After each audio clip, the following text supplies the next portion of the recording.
እንግዲህ እንግዲህ እራት ግብዣ እስከሆነ ድረስ የግድ መሰማመር ስላለብኝ ነው ብላ ትለዋለች። አዎ በጣም አምሮብሻል ይላታል። የኔ እኮ ባትሆኚ ይቆጨኝ ነበረ ይላታል። እኔም እኮ የኔ አባት ያንተ ባልሆን ኖሮ እኔ ለራሱ ይቆጨኝ ነበር ትላለች። እንግዲህ እሷ ለሄቨን እንዴት አድርጋ መስጠት እንዳለባት መድኃኒቱን ልጁን ለማስወረድ እያሰበች ነበረ፣ እየተጨነቀች ነበረ። እኔ እኮ እንዴት አድርጌ ነው ይህንን መድኃኒት የምሰጣት፣ በምንስ ሁኔታ ላይ ነው የምሰጣት እያለች እያሰበች ነበረ። ግራ እየተጋባት ነበር፣ እንዴት በምን ሁኔታ ላይ እንደምሰጣት እያለች። ከዛም ደግሞ ሄቨን ደግሞ ልብስ አለበሰች እና በር ላይ እሷ ስለተገተረች ሁለታቸው እያወሩ ነበረ። እንዴ እህትህ ናት እንዴ ትለዋለች። አዎ እሷ ናት ይላታል። ከዛም በቃ ግቧ እና ይሄን ባልሽን ከበር ላይ አትይዥልኝም ትላታለች። ሄቨን ደግሞ እኔ በእህትና በወንድ መሀል አልገባም ትላለች። እሺ በቃ ኑ ግቡ ትላቸዋለች። ከዛ ይገባሉ። ከዛ ተተቀበሏ በኋላ እሱም ደግሞ ወደ መኝታ ክላስ ይገባና ከሄቨን ጋር ይህን ሽቶ ተቀባ ትለዋለች። ተቀባና እንግዶቻችንን በስነ ስርዓት ሄደን እንድንቀበል ትላለች። እሺ የኔ ቆንጆ ምናምን እያለ በጣም ያቀባታል። ወይ የኔ አባት ዛሬ ደግሞ ለየት ያለ ፍቅር ሰጠኸኝ ትለዋለች። እንግዲህ ሴት ልጅ ባላት ነገር በቃ ነፃነት ሆኖ በደስተኛ ሆኖ ጥሩ ቃላቶች ሲያቀርብላት ነበረ።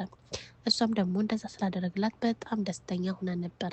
ከዛም ደግሞ ልብሶቿን ለብሳ ሄዳ ሰላም ትላታለች። እና አማን ይመጣል አሁን ሲላት እሱ በቃሉ አክባሪና በቀጠሮ አክባሪ ስለሆነ ይመጣል ብላ ትላቸዋለች። አማንም ደግሞ በቀጠሮ አክባሪ ስለሆነ በሰዓታቸው ይመጣል። በር ይቆረቆራል። ሁለታቸው ተነስተው ይቀበሉታል ባልና ሚስት። እህትዬ ተብይቱ ደግሞ ውሽማይቱ ይህንን ነገር እንዴት አድርጌ ነው ማድረግ የምችለው? እንዴት አድርጌ ነው ምን ውስጥ አድርጌ ነው የምሰጣት ብላ ታስባለች። ምግብ ጣውላ ላይ የቀረበበት እንዴት አድርጌው እምኑ ውስጥ ላድርገውና ላብላት ብላ ትላለች። ከዛም ደግሞ ሳይሳካላት ይቀራል። በስተ መጨረሻም አብረው ቁጭ ብለው እያበሉ እያለ በጣም ስለ ሁሉ ነገር አመሰግናለሁ፣ እንዴት አይነት ቃል አክባሪ ሰው ነህ ይለዋል። በቃ አመሰግናለሁ ይለዋል። ሁለታቸውም አራታቸውም ሆነው አንድ ላይ ጣውላ ላይ ሆነው እያወሩ ነበረ። በሚያወሩበት ሰዓት ደስ በሚል ሁኔታ ደስ በሚል ምሽት አሳልፍን አመሰግናለሁ ብሎ አማን ይላቸዋል። ከዛም በኋላ ሮሳና ሄቨን ወደ ኩሽና ይገባሉ። ማውራት ይጀምራሉ። አማን ምን አይነት ልጅ ነው ብላ ትጠይቃታለች። አማን ማለት በጣም ጥሩ ልጅና በጣም ደረቅ ሰው እንደሆነ ትነግራታለች። እንዴት ማለት ደረቅ ነው ስትይ ትላታለች። ማለት አደርጋለሁ ብሎ ካለ ያደርጋል፣ ለጓደኛ ቃልን ጠባቂ ነው ትላታለች። ግን አባቱና እሱ ሲጣሉ እሱ መሆን የሚፈልገው አርቲስት ነው እና አባትየው ደግሞ ወታደር እንደሆን ነበር የሚፈልገው ትላታለች። እንዴ እንደዚህ የዚህ ግን ያክል እሱ አለቻት። አዎ ምን ችግር አለው ትላታለች። ከዛም ደግሞ ያው የሄቨን ባል አቤል እና አማን ሆነው ጣውላ ላይ ሆነው እያወሩ ነበረ። ስለ ሄቨን እያወራ ነበረ። ከዛም በኋላ ሄቨን በጣም ጥሩ ልጅ እንደሆነች እና ለጓደኞቿም ሆነ በዙሪያዋ ላሉት ጥሩ ሰዎች እንደሆነች ይነግረዋል። ከዛም በኋላ እኔም ደግሞ አመሰግናለሁኝ አቤል፣ እኔም እሷን ፈጣሪ ስለሰጠኝ በጣም እድለኛ ነኝ ይለዋል። አዎ በጣም እድለኛ ነህ፣ ግን ደግሞ በጣም ይጎዷታል ሰዎች በዙሪያቸው ጥሩ መስለው እሾህ የሆኑ ሰዎች አሉ ይለዋል። እሱን ልክ ነህ ይኖራል ይለዋል። እንግዲህ አማን ደግሞ የጠረጠረው ነገር ስላለ በዙሪያው ላይ ቅንጭላቱ ላይ የተሰበሰበ ነገር ነበረ። ከዛም በኋላ ስለ እህቱ ማውራት ጀመረ አቤል። አቤል እህት ያላት ሴትዮ የራሱ ፍቅረኛ የራሱ ውሽማ እንደሆነች የታወቀ ነው። ከዛም በኋላ እህቴ መጀመሪያ እንድታገባ ነበር የምፈልገው። እናትና አባታችን ከሞቱ በኋላ እኔ ለእሷ ነበር ያለሁት፣ እሷም ደግሞ ለእኔ ነበር ያለችው ይለዋል። ከዛ አይደለ ይለዋል። አዎ ስለዚህ እሷ መጀመሪያ አግብታ ከዛ እኔ ነበር ማግባት ፈልገው ግን ሳይፈቅድ ቀረና ሄቨንን አፈቅራለሁኝ። ከዛም ሄቨንን እንዳገባ አግባ አግባለችኝና ከዛ አገባሁኝ ይለዋል። እንግዲህ ሄቨንን ያገባበት ምክንያት ወደፊት የምናየው ይሆናል። ከዛም በኋላ ጥሩ ነው ይለዋል። ሄቨን ማለት እንደዛ አይነት ልጅ ናች።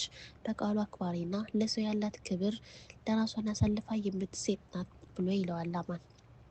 አውቃለሁኝ ይለዋል። ከዛም በኋላ ሁላቸውም አንድ ላይ ሶፍራ ላይ ይቀመጡና ማውራት ይጀምራሉ፣ መቀላለድ ይጀምራሉ።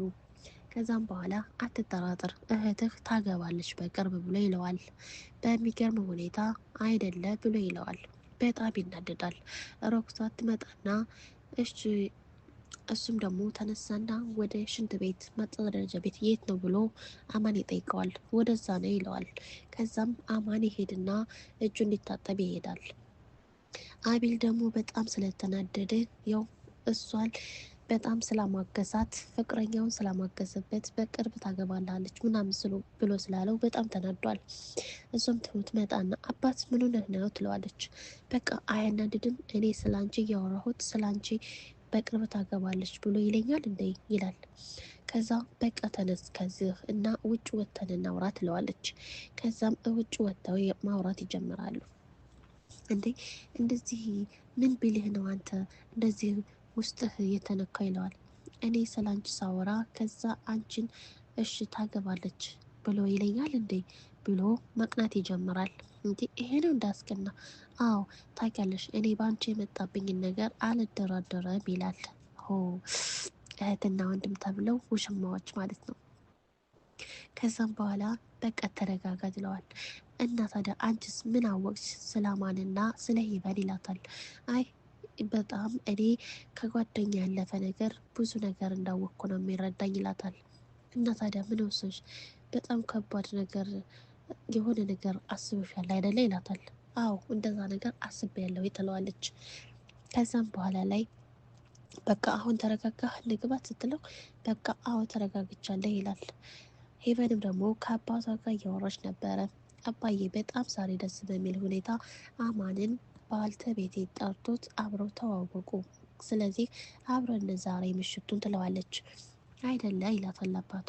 አማንን አገናኘኝ ይላታል። አማን ደግሞ ሲመጣ ያው ተጣጥቦ ሲመጣ ከጣውላ ላይ በነበሩ ሰዓት የሉም። ከዛም የት ሄደው ነው ብሎ እያሰበ ነበረ። ከዛም በኋላ ወደዛ ወደዚህ ሲፈልግ አጣቸው። ይነሳና በመስኮቱ ያያል። በሚገርም ሁኔታ ሁለታቸው አንድ ላይ ቆመው እያወሩ ነበረ። እሱም ቅንጭላቱ ውስጥ የሚሰበሰብበት ነገር ጥርጥር ውስጥ ገባ። ከዛም ሄቨንም ደግሞ አባቷን እያወራች በነበረ ሰዓት ያው አማንን ልታገናኝ ትሄዳለች። ትነካዋለች። አባዬ ይፈልጋል ትለዋለች። ተገናኛችሁ ሲለው አዎ ተገናኝተናል ይለዋል። ጥሩ ነው? አዎ ጥሩ ነው። በቃ ማታ ሊደውልልህ ይለዋል። እሺ በቃቸው ይለዋል። ከዛም ደግሞ አማን ደግሞ እንደፈለግሽ ህይወትሽን እየኖርሽ ነው ደስተኛ ነሽ ብሎ ስጠይቃት ድንግጥ ትላለች። እንዴ አንተ ደግሞ ወደ ምን ቦታ እየሄድክ ነው አማን ትለዋለች። አይ መጠየቅ ያለብኝን ነገር ነው የጠየቅኩሽ ይላታል። ከዛም እሱም ደግሞ የጠረጠረው ነገር ስለሆነ እህትና ወንድም እንዳልሆኑ ከዛ በላይ እንደሆኑ ስለተረዳ ማለት ነው። ከዛም ሄቨን ደግሞ ያው አይኗ ስለጨፈናት ልታውቅ አልቻለችም። ከዛም እኔ ደስተኛ ነኝ አዎ ብላ ትላለች። ውስጧን በውስጡ አድርጋ እየተጎዳች ማለት ነው። ከዛም በኋላ እሺ ይላታል። ከዛም እነሱም ደግሞ ወሬያቸውን አውርተው ውጭ ተጨረሱ በኋላ ወደ ቤት ይገባሉ። ቤት ከገቡ በኋላ በጣም አሪፍ ጊዜ እንዳሳልፉ ይመሰጋገናሉ። በቃ እኔ ልሂድ፣ ደህና ሆኑ፣ አመሰግናለሁ። በጣም ቆንጆ ጊዜና ቆንጆ ምግብ ስለበላሁኝ አመሰግናለሁ ይላል። ያው አማን ደግሞ የማይወደውን ምግብ ስለምታውቅ ይሄን ለጠቅዳ ያለህ ምናምን እያለች ነበር ሄቨን ያው አውሮ ደጋ ስለሆነ ማለት ነው። ከዛም በኋላ እነሱ ሁለታቸው ሲቀላለዱ እነዛ ሁለቱ ደግሞ በጣም ተናደው ነበረ። ከዛም በኋላ አማንም በቃቸው ብሎ ይሰናበታቸዋል። እሺ በቃቸው ብለው እነሱም ይሸኛሉ። ከዛም በኋላ እነሱ እየሸኙ ካሄዱ በኋላ እሷም ደግሞ ረክሳ ትመጣና መድኃኒቱን ብርጭቋ ውስጥ ታደርግባታለች። በሚገርም ሁኔታ በጣም ነው ያሳዘነኝ። እንግዲህ እሷ ነብሰ ጡር ትሆንም አትሆንም የሚታወቅ ነገር የለም። እሷም ደግሞ በፍቅረኛዬ ልጅ እንዴት ሊወድ ቻለ ከኔን መውለድ አለበት ብላ ለእሷ ታደርግባታለች። ከዛም በኋላ በቃ አሁን የራስሽን ዋጋሽን ታገኛለሽ ምናምን እያለች ታደርጋለች። ይመጣሉ፣ ቁጭ ይላሉ። ሶስታቸውም ቁጭ ብለው እያወሩ እያለ ትጠጣለች ሄቨን። በሚገርም ሁኔታ አመሰግናለሁኝ ባሌ፣ ጥሩ ጊዜ ስላሳለፍን ደስተኛ ነኝ ብላ ትለዋለች። ምንም አይደለም ይላታል። ከዛም በኋላ ሁለታቸውም ቁመው መጨፈር ይጀምራሉ። መድኃኒቱን ጠጥተዋለች በሚገርመው ሁኔታ። ከዛም በኋላ በጣም አመሰግናለሁ እወድሃለሁኝ እያለች ትጨፍራለች። ከዛም እሷም ደግሞ ረክሳ ደግሞ ያው እሱም ስለሚያፈቅራት እሷን እያየ ነበረ። የኔ ቆንጆ እወድሃለሁኝ እያለች ልቧን ተነካለች። አብረው እየጨፈሩ ነበረ። በቃ ሳቂ፣ አሁንማ በኋላ ላይ ለቅሶሽን ትጠምጃለሽ፣ አሁን ዝም ብለሽ ሳቂ ትላታለች። ከዛም ደግሞ እየጨፈሩ እያለ ያሽከረከራት ነበር አቤል። ከዛም እሷም ደግሞ ራሷን ዘወር እያደረጋን ነበረ እንደሚሆሽ። ከዛም በኋላ አላውቅም ጨላለመብኝ ትላለች። ከዛ እንደሚሆሽ ነው። ከዛ ትወድቃለች። በሚገርም ሁኔታ ሄቨን እያለ እየጮኸ ነበረ። እንግዲህ የራሱ ፍቅረኛ ልጅ መርብሰ ጡር ከሆነች ምን ሊሆን ነው? እንደዚህ እያለ እዚህ ላይ ያበቃል። ቀጣይ እስከምንገናኝ ድረስ በያላችሁበት ያለ ሰላምና እዝነት ይውረድልኝ። ሰብስክራይብ፣ ላይክ፣ ሸር ማድረጋችሁ እንዳትረሱ ውድ ቤተሰቦች። አሰላም